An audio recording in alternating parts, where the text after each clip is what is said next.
ದಲಿತರು ಬರುವರು ದಾರಿ ಬಿಡಿ, ದಲಿತರ ಕೈಗೆ ರಾಜ್ಯ ಕೊಡಿ. ದಲಿತ ಕಾವ್ಯ ಮತ್ತು ಹೋರಾಟದ ಹಾಡುಗಳು ಉದ್ಘಾಟನೆಗೊಂಡು ಅರ್ಧ ಶತಮಾನ ಆಗಿದೆ. ಮುಖ್ಯವಾಗಿ ಈಗ ತಾನೇ ರಾಜಣ್ಣ ಮಾತಾಡ್ತಿರುವಾಗ ಅದು ಉಂಟು ಮಾಡಿದ ಪೊಲಿಟಿಕಲ್ ಫಿಲಾಸಫಿಯ ಪ್ರಶ್ನೆ ಯಾವುದು, ಹಂಗಿದ್ರೆ ಏನಾದರೂ ಅದರಲ್ಲಿ ನಾವು ಹುಡುಕಕ್ಕಾದ್ರೆ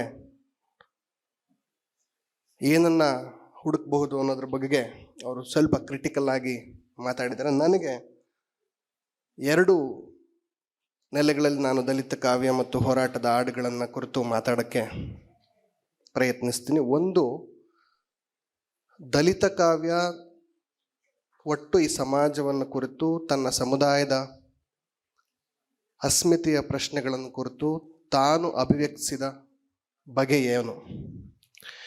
ಎರಡನೇದು, ದಲಿತ ಕಾವ್ಯಕ್ಕೆ ದಲಿತೇತರ ಜಗತ್ತಿನಿಂದ ಬಂದ ಪ್ರತಿಕ್ರಿಯೆಯ ಸ್ವರೂಪ ಏನು. ಈ ಎರಡು ಭಾಗಗಳಲ್ಲಿ ನಾನು ಮಾತಾಡೋದಕ್ಕೆ ಪ್ರಯತ್ನಿಸ್ತೀನಿ. ಮೊದಲನೇದಾಗಿ, ದಲಿತ್ ಕ್ವಶನನ್ನು ಕುರಿತಂತೆ ಗಾಂಧಿ ಮತ್ತು ಅಂಬೇಡ್ಕರ್ ಅವರ ನಡುವೆ ಇರುವಂಥ ಜಗಳ. ಅಸ್ಪೃಶ್ಯತೆಯ ಪ್ರಶ್ನೆಯನ್ನು ಗಾಂಧಿ ತುಂಬ ಪ್ರಾಮಾಣಿಕವಾಗಿ ಅಡ್ರೆಸ್ ಮಾಡ್ತಾರೆ ಅಂತಂದಾಗ್ಲೂ ಅಂಬೇಡ್ಕರ್ ಅವರು ಅದರ ಬಗೆಗೆ ತಮ್ಮ ವಿಮರ್ಶೆಯನ್ನು ಮಾಡ್ತಾ ಇದ್ರು. ಆ ವಿಮರ್ಶೆ ಯಾಕೆ ಅಂತ ನಾವು ನೋಡಿದ್ರೆ, ಅಲ್ಲಿ ಒಂದು ಏಜೆನ್ಸಿಯ ಪ್ರಶ್ನೆ ಎದುರಾಗದನ್ನು ಅಂಬೇಡ್ಕರ್ ಗಾಂಧಿಯ ಮುಂದೆ ತುಂಬ ಗಂಭೀರವಾಗಿ ಇಡೋದಕ್ಕೆ ಪ್ರಯತ್ನಿಸ್ತಿದ್ರು ಅಂತ ನನಗನ್ಸುತ್ತೆ. ಅಂದರೆ ಅಸ್ಪೃಶ್ಯತೆಯ ಪ್ರಶ್ನೆಯನ್ನು ಮಾತಾಡುವಾಗ ನನ್ನ ಮಧ್ಯಸ್ಥಿಕೆಯಲ್ಲಿ ಇದು ಬಗೆಹರಿಯಬೇಕಾದ ಪ್ರಶ್ನೆ ಅಂತ ಭಾವಿಸುವ ಒಂದು ತಾತ್ವಿಕತೆ ಇದೆಯಲ್ಲ, ಅದರ ವಿರುದ್ಧ, ಅದರ ಜೊತೆಗೆ ಅಂಬೇಡ್ಕರ್ ಅವರ ಭಿನ್ನಾಭಿಪ್ರಾಯ ಮತ್ತು ವಿಮರ್ಶೆ ಇತ್ತು ಅಂತ ನನಗೆ ಇದನ್ನು ಅಬ್ಸರ್ವ್ ಮಾಡಿದಾಗ ಅನಿಸಿದ ಮಾತು. ಯಾಕೆ ನಾನು ಇದನ್ನು ಹೇಳ್ತಾ ಇದ್ದೀನಿ ಅಂತಂದರೆ, ಅಂಬೇಡ್ಕರ್ ಅವರು, ಬಾಬಾ ಸಾಹೇಬರು ಏನನ್ನ ಪ್ರತಿಪಾದಿಸೋದಕ್ಕೆ ಪ್ರಯತ್ನಿಸಿದ್ರು ದಲಿತ್ ಕ್ವಶನ್ ಒಳಗಡೆ ಅಂತಂದರೆ, ಇದನ್ನು ಮುನ್ನಡೆಸಬಹುದಾದ ಜವಾಬ್ದಾರಿಯನ್ನು ಅಥವಾ ನಾಯಕತ್ವದ ಪ್ರಶ್ನೆಯನ್ನು ನೀವು ದಲಿತರಿಗೆ ಕೊಡಬೇಕು. ದಲಿತರದೇ ಅದು. ನೀವು ಆ ಪ್ರಶ್ನೆಯ ಜೊತೆಗೆ ನಡೆಯುವುದಾದರೆ ನನ್ನ ಜೊತೆಯಲ್ಲಿ ನಡೆಯಬಹುದು. ನನ್ನ ಜೊತೆಯಲ್ಲಿ ನಡೆಯೋದಕ್ಕೆ ಯಾವಾಗ ಪ್ರಾಬ್ಲಮ್ ಆಗುತ್ತೆ ಅಂತಂದರೆ, ನೀನು ಅಂದರೆ ಜಾತಿಯ ಇಕ್ಕಟ್ಟುಗಳಿಂದ, ಚೌಕಟ್ಟುಗಳಿಂದ ಬಿಡಿಸ್ಕೊಳ್ಳದೆ ಇದ್ದರೆ, ಧರ್ಮದ ಚೌಕಟ್ಟುಗಳಿಂದ ನೀನು ಬಿಡಿಸ್ಕೊಳ್ಳೋದಕ್ಕೆ ಕಷ್ಟ ಆದರೆ ನನ್ನ ಜೊತೆಯಲ್ಲಿ ನಡೆಯೋದಕ್ಕೆ ನಿನಗೆ ಕಷ್ಟ ಆಗುತ್ತೆ. ಇದೇ ಪ್ರಶ್ನೆಗಳನ್ನು ನಾವು ಕನ್ನಡ ಸಾಹಿತ್ಯದ ಮಟ್ಟಿಗೂ ಸ್ವಲ್ಪ ವಿಸ್ತರಿಸ್ಬೋದು ಅಂತ ಅನ್ಕೊಳ್ತೀನಿ. ಚೋಮನ್ ದುಡಿ ಕಾದಂಬರಿಯಲ್ಲಿ ಚೋಮನ ಮಗ ನೀಲ ನೀರಿಗೆ ಬೀಳ್ತಾನೆ. ನೀರಿಗೆ ಬಿದ್ದಾಗ ನೀಲನನ್ನು ಯಾರೂ ಕೂಡ ಕಾಪಾಡೋರು ಇಲ್ಲ, ಅಂದರೆ ಮೇಲಕ್ಕೆತ್ತವರು ಇಲ್ಲ. ಎಲ್ಲರೂ ಹಾಗೆ ನಿಂತು ನೋಡ್ತಿರ್ತಾರೆ, ನೀಲ ಸಾಯ್ತಾನೆ. ಹಾಗೆಯೇ ಕುವೆಂಪು ಅವ್ರದ್ದು ಯಾವ ಕಾಲದ ಶಾಸ್ತ್ರವೇನು ಹೇಳಿದರೇನು, ಎದೆಯದನಿಗೂ ಮಿಗಿಲಾದ ಶಾಸ್ತ್ರವಿಹುದೇನು, ಅಥವಾ ಎಂದೋ ಮನು ಬರೆದಿಟ್ಟ ಕಟ್ಟಳೆಯ ನಮಗೆ ಕಟ್ಟೇನು ಅಂತ ಹೋಗ್ತಾ ದಾರಿಯಲ್ಲಿ ಹೋಗ್ತಿರುವಾಗ ಪಂಚಮರ ಶಿಶುವೊಂದು ಕೆರೆಯಲ್ಲಿ ಬಿದ್ದಿದ್ರೆ ನನಗೆ ಶಾಸ್ತ್ರ ಅಡ್ಡ ಬರುತ್ತೇನೋ, ನಾವು ಅದನ್ನು ಎತ್ತಬೇಕಲ್ವಾ ಅನ್ನುವ ಪ್ರಶ್ನೆಯನ್ನು ಎತ್ತುತ್ತೆ. ಖಂಡಿತವಾಗಿಯೂ ಈ ಎರಡೂ ನಾವು ನಿರೂಪಣೆಗಳನ್ನು ನಾವು ಗಮನಿಸಿದ್ರೆ, ಎರಡೂ ನಿರೂಪಣೆಗಳು ಹೌದು ಕುವೆಂಪು ಹೇಳ್ತಿರೋದು ತುಂಬ ಕ್ರಾಂತಿಕಾರಕ ಅಂತ ಅನ್ನಿಸ್ತಾ ಇದೆ. ಆದರೆ ಎರಡೂ ಮಾತಾಡ್ತಿರೋದು ಅದೇ ಏಜೆನ್ಸಿಯನ್ನು ಕುರಿತೆ. ದಲಿತ್ ಕ್ವಶನನ್ನು ಅವು ಅಟೆಂಡ್ ಮಾಡ್ತಿರೋದೇ ಏನು ಅಂತಂದರೆ, ಇದನ್ನು ಬಗೆಹರಿಸೋದಕ್ಕೆ ಒಂದು ಏಜೆನ್ಸಿ ಬೇಕಾಗಿದೆ, ಒಂದು ಮಧ್ಯಸ್ಥಿಕೆ ಬೇಕಾಗಿದೆ, ಮತ್ತು ಅದು ಇಲ್ಲಿನ ಮೇಲ್ಜಾತಿಗಳ ಮೂಲಕವೇ ಅದು ನಡೆಯಬೇಕಾಗಿದೆ.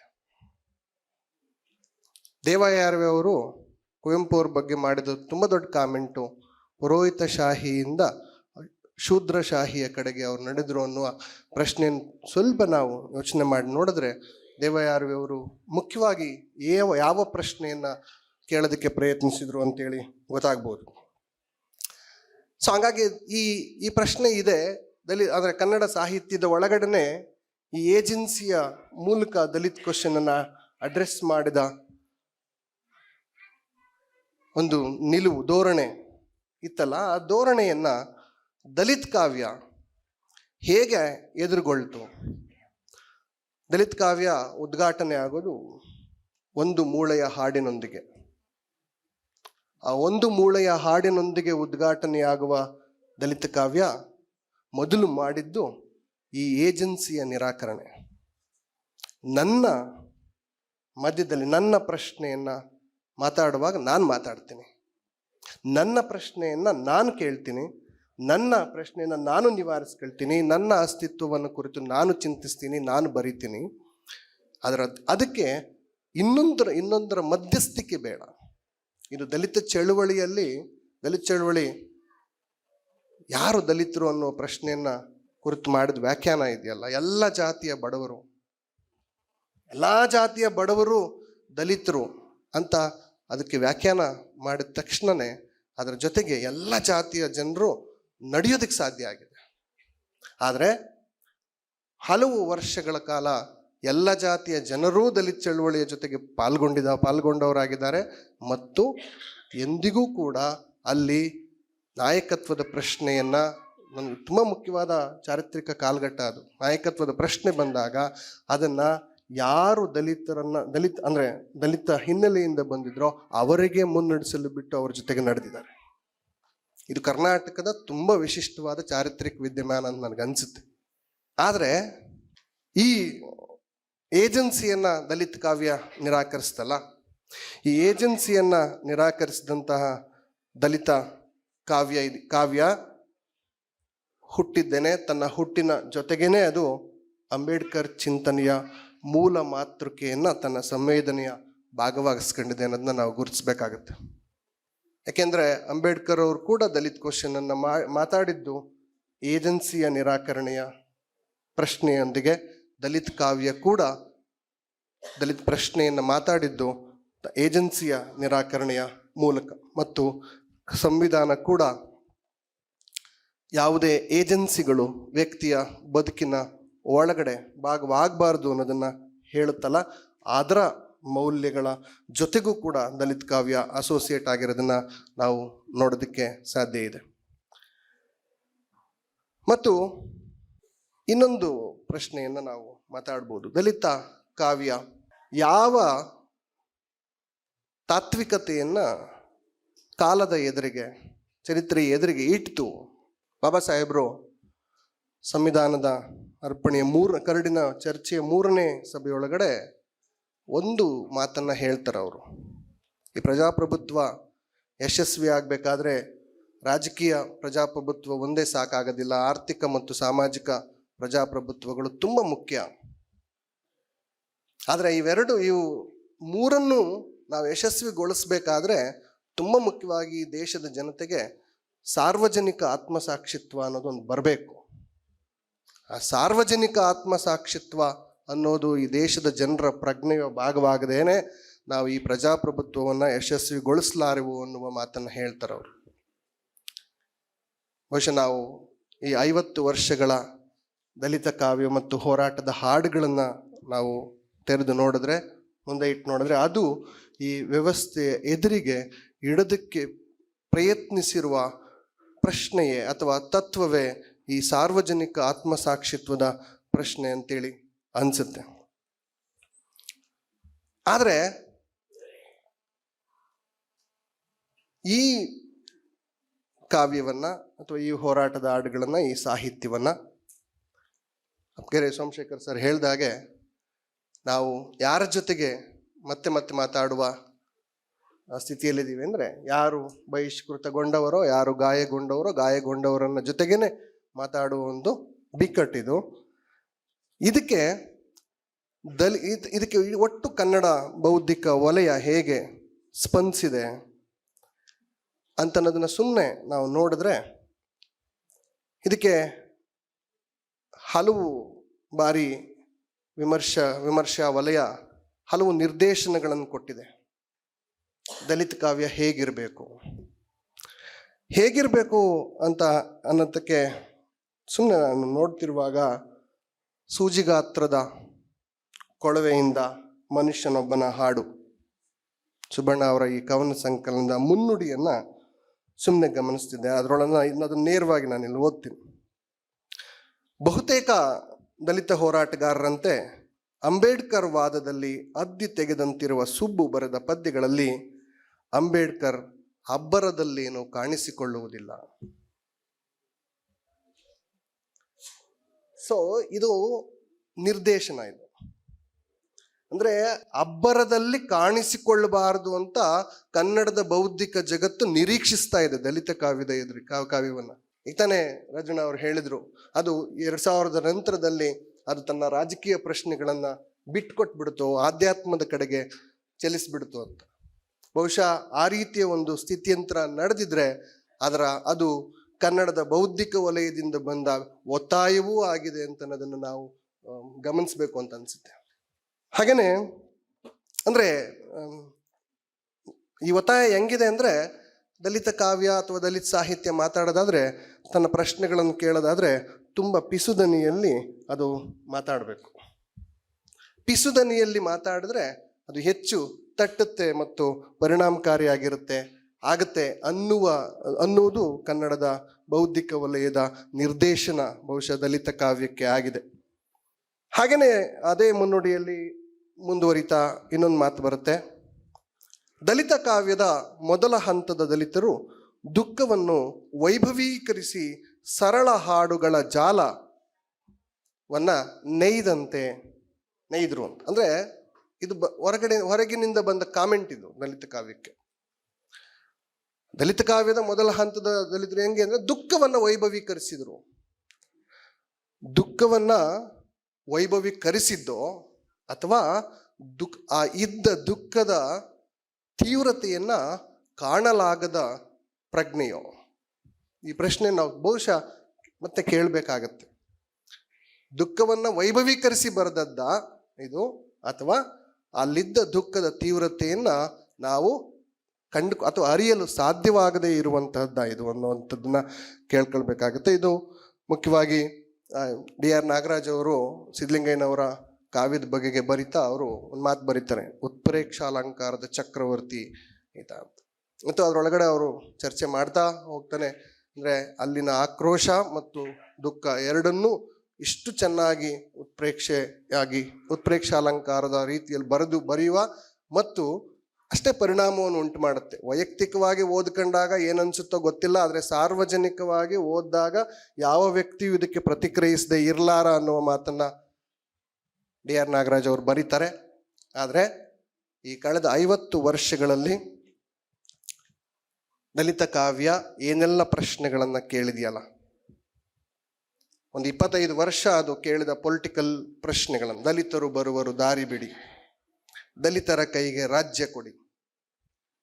ನಾವು ಬೇರೆಯನ್ನ ಮಾತಾಡ್ತೀವಿ, ದಲಿತ ಕಾವ್ಯ ಅಥವಾ ದಲಿತ ಸಾಹಿತ್ಯ ಅಂದ ತಕ್ಷಣ ನಮ್ಗೆ ಏನು ಬಾಯ್ಪಾಠ ಆಗಿದೆ ಅಂದ್ರೆ, ಅಲ್ಲಿ ನೋವು ಇದೆ, ಅಲ್ಲಿ ಆಕ್ರೋಶ ಇದೆ, ಅಲ್ಲಿ ದುಃಖ ಇದೆ ಮತ್ತು ಅಲ್ಲಿ ಆಕ್ರೋಶ ಇದೆ. ಇದು ಚೆನ್ನಾಗಿ ಬಾಯಿಪಾಠದಂತೆ ಮಾತಾಡುವುದು ನಾವು ರೂಢಿಸ್ಕೊಂಡಿದ್ದೀವಿ.